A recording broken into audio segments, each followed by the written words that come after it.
I thought I reached really new lows last week when I was drinking wine out of my mug. And then I thought it'd be a good idea to put wine in my reusable Starbucks cup with a straw. And I was right. The idea is genius. Hi Booktube, I'm alone again. Cue pout.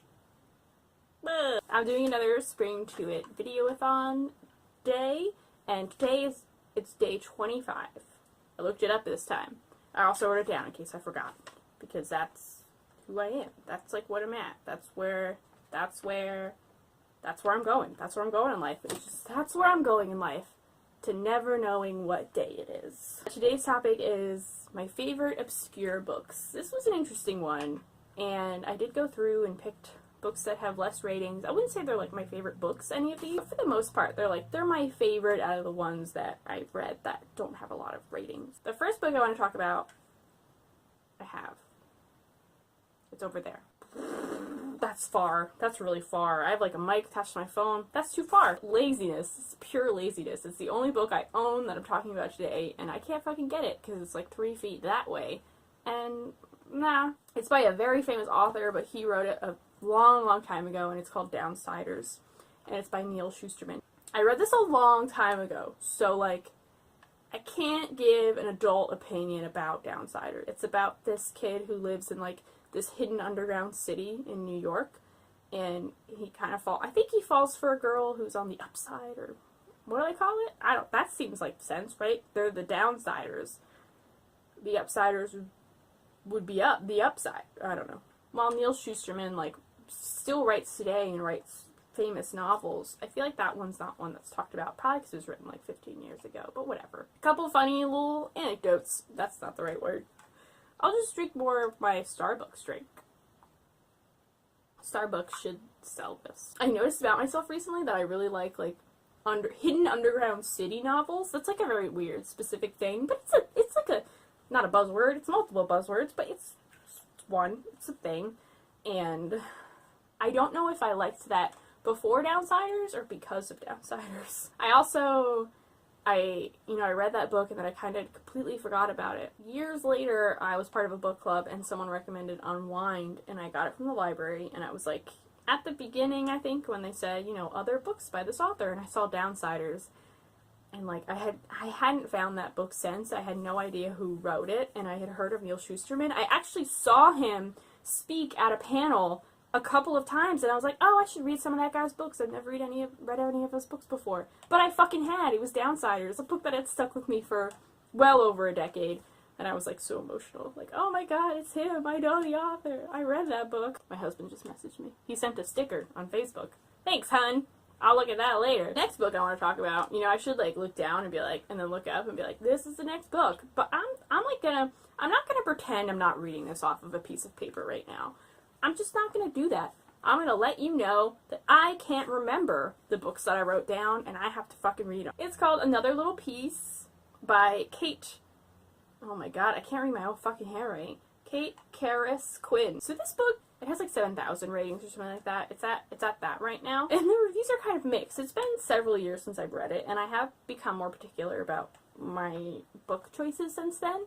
But I really remember enjoying it at the time. I think the reviews are kind of low because, so it's about a girl who disappeared and then a year later is coming back. She just walks back into her town with no recollection of where she's been.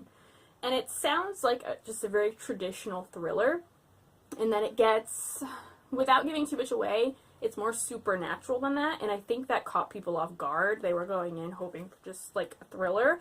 And then it ended up being weird. Kind of weird. Not like really weird. Not weird for me, because like my weird level is very high. Like I have a high weird tolerance. So Another Little Piece wasn't that weird. But for like a normal everyday person, it was probably weird. But it was chill. It was cool. It was cool beans, as that's the thing that I say now, apparently. The next book I want to talk about is called Rites of Passage. It's by Joy N. Hensley. I went through a long period of time where I wasn't really reading. And I mean like years and years and years where I wasn't reading very much. And then I moved to an apartment that was right next to a library. So I was like, yes, let's go to the library. I still kind of like them. And Rites of Passage is one of the first books that I picked up from the library. It's one of the first books, I think, that I rated on Goodreads. So Rites of Passage was a big one for me. It is about a girl who goes to this military academy the year they start accepting female applicants. So she's one of the first girls to attend this military academy. And has to deal with a lot of misogyny and this whole group of like people who don't want girls there and are like trying to haze them out. It had like a kind of dumb side romance plot, which I didn't like, but I don't feel like it took over the story, and I don't remember the romance having a happy ending. But that one was chill. That one was pretty cool. The next three I've definitely talked about on the channel several times, and the first one is Night of the Hunter by Davis Grubb. This is just genuinely good. It's just like a genuinely good suspense. And I feel like I've talked about the plot so much, and I want to keep this video kind of short, because I still have to edit it today, and I've had like a few of these. Not to the top, I didn't fill it up, but I've had some wine. All I can really say now about Night of the Hunter is just read it, or watch it. They're both great, the book and the movie. It's suspenseful, it's creepy, it's good. Just trust me. You probably shouldn't trust me. As like a general rule of life, like you probably shouldn't trust someone who's like drinking wine with a straw in the middle of the afternoon. We're really smart. I'm very clumsy, so this is helpful. Oh my god. I'm like a couple steps away from that episode of It's Always Sunny where they're all drinking wine out of the empty soda cans. It's kind of smart. I shouldn't do that. The next book is called Draw the Dark by Isla J. Bick. From what I can remember about this book, it's about a young man. I remember when I read the synopsis the first time, they described him as a boy, and I thought he was like a kid, and then I was reading it, and I was like, oh, this dude's like 17. He's a kid, but he's not like a kid. You know what I mean. His parents have disappeared, and he insists that they've been taken to another dark world, and he like draws pictures a lot, and has some kind of connection with the dark world. And then there's a creepy barn, which is great, because like, I fucking love creepy barns. We should bring more creepy barns and things. There should be a creepy barn in like everything you read. That's not a good idea. You know what? Let's do it. That's our goal for 2019. All authors, put a creepy barn in your damn book. I read this a while ago, and I read it on a plane in a sitting, and it really drew me in. It's called Draw the Dark. It drew me in. That's great. I'm great. I'm hilarious. But the cover caught me, because it's wonderful, because there's a creepy barn. Creepy Barns 2019. Hashtag, I don't know. The next one I've definitely talked about, and it's Life is Wonderful, People Are Terrific by Melissa Banales. And this is great. It's hella gay, which is fantastic. There's the protagonist is like drinking a lot and fucking up, and I can relate to that shit. There's a lot of really graphic sex, which I don't feel like I talked about the first time I talked about this book. You know, it's pretty graphic. There's a lot more fisting than I expected. Maybe I'm a prude. It's all very quick sex. It's not like, there's no slow burn romance in here. It's just like the protagonist getting drunk and like hooking up with some chick in like a bathroom of a bar real quick. And it's good stuff. You know, it's great. The last book I want to talk about is also super gay, and it's called Taking Flight by Sierra Malley. Malley. I should have looked that one up. I looked up all the other names. Oh my god, the paper just went flying away. So Taking Flight is just like a cheap ebook I found randomly, because I was like, I want some female romance, because that's like, when I want a romance, that's usually what I'm looking for, actually. This is about a girl who's like real fucked up and drinking a lot. I wonder why I keep reading those stories.